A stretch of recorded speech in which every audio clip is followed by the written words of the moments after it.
there or there? Okay. Okay.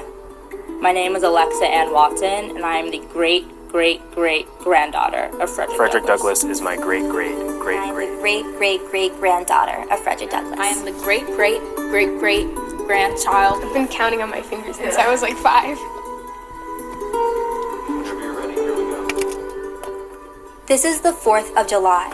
It is the birthday of your national independence and of your political freedom. Fellow citizens, I shall not presume to dwell at length on the associations that cluster about this day.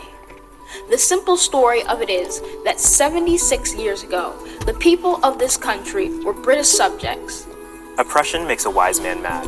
Your fathers were wise men, and if they did not go mad, they became restive under this treatment. With brave men, there's always a remedy for oppression.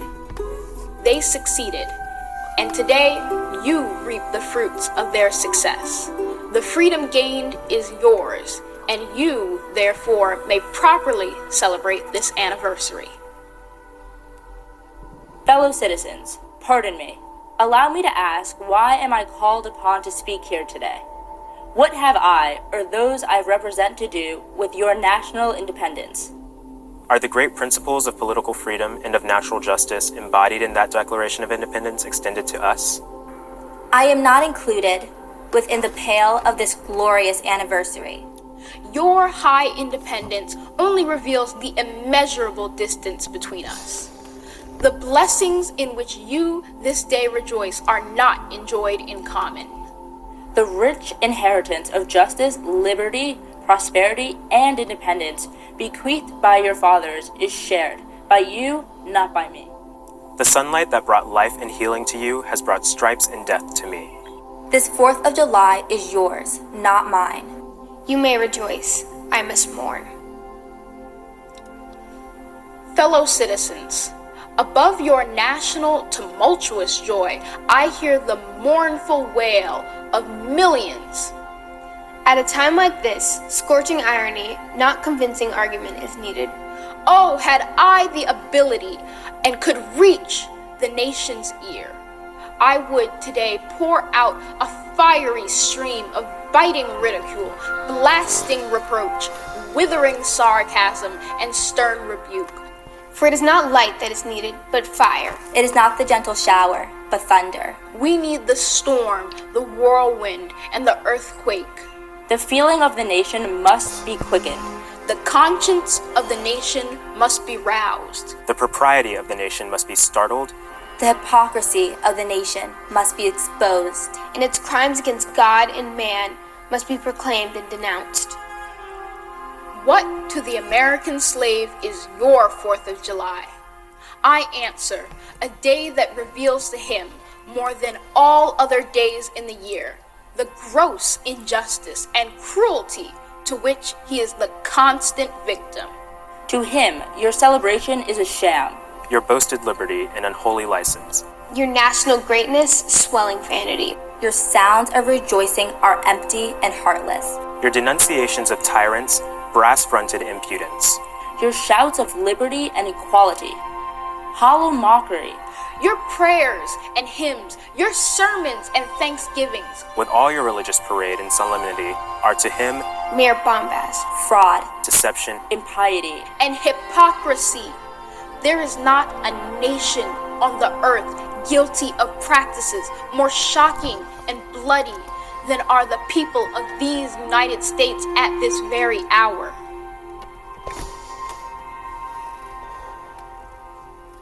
Allow me to say in conclusion, notwithstanding the dark picture I have this day presented of the state of the nation, I do not despair of this country.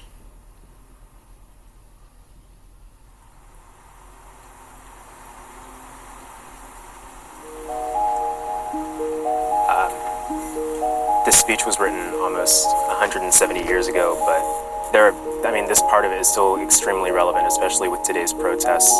I think that when people are oppressed, they feel silenced, and if someone feels silenced, they get angry. There are certain tactics that you need to use to get people to really hear your voice, and it's not always going to be just like a very calm discussion. I think he's mostly talking to the people who are already on his side, but believes that they can still try to talk this out, or that things are still justifiable. I know a lot of people at the time were saying, and people now are still saying, that it's not as bad as it could be. While the 4th of July probably does not feel the same to me as it does to others, I wouldn't say that it has no meaning, because it is the time when America as a country became free from another country. But I would say that it's not the time in which I gained my freedom. He had a lot of hope, especially for his age, and like I'm getting to the point in my life where I'm only 20 years old, but I'm exhausted. Like I have these thoughts like, will we ever really get to this point, or is this really something that we should actually spend our time fighting for? Somebody once said that pessimism is a tool of white oppression, and I think that's true. I think in many ways we are still slaves to the notion that it will never get better. But I think that there is hope, and I think it's important that we celebrate Black joy and Black life, and we remember that change is possible, change is probable,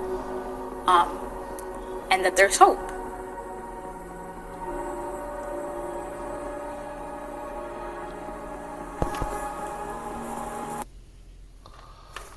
So yeah, man,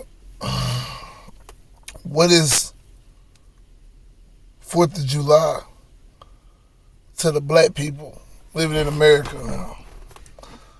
Because I mean, we get it. What was it to the American slave? It was a mockery. It was hollow. It was forged on a lie.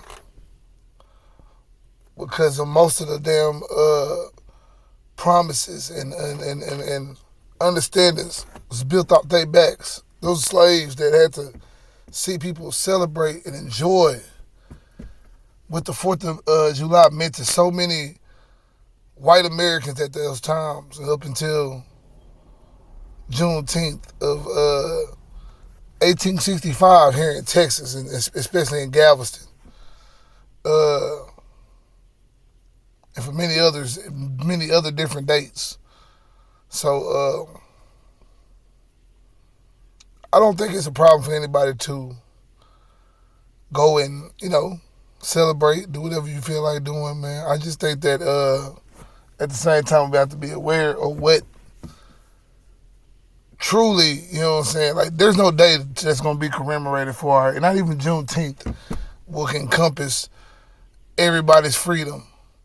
It was convict leasing, it was mass incarceration. Like to this day, niggas is fighting for their freedom, man. And don't you ever forget that shit. At the end of the day, man, you're fighting for that freedom, man. This freedom is not given, man. This is fought for. This is earned freedom, nigga. This ain't no shit given to nobody. Nobody's giving freedom, nigga. 100% understand that and know that. And as long as you stay ready for that fight, you'll never be a slave, my nigga.